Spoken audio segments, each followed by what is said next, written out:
Janine, and this is the place right here. This is where Ellen Brody was detoured on a very dark night. She'd never been here before.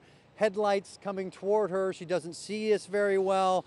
And that's what started this inexplicable and tragic chain of events that have affected so many people. It all started with a detour. 6 lives lost at this Valhalla Railroad crossing when a Metro North train T-boned an SUV that had driven onto the tracks. 5 men, all on their way home during the evening commute, were killed inside that train. 15 more people seriously injured.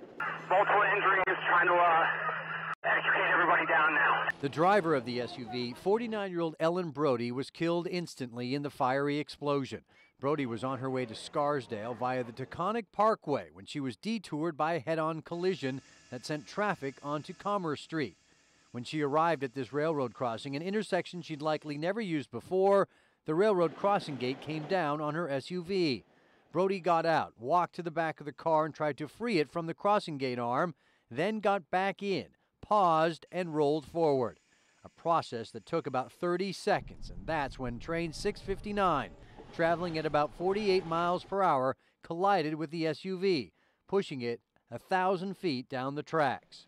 13 40-foot segments of the third rail entered the first car, causing most, if not all, of the deaths and serious injuries inside the train. If the driver's seat is here, the third rail would have come in behind the driver's seat, sort of at an angle.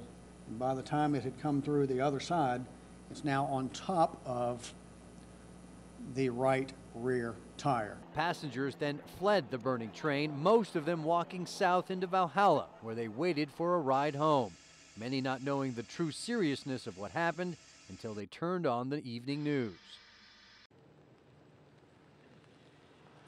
And we are still waiting for that final NTSB report on this incident.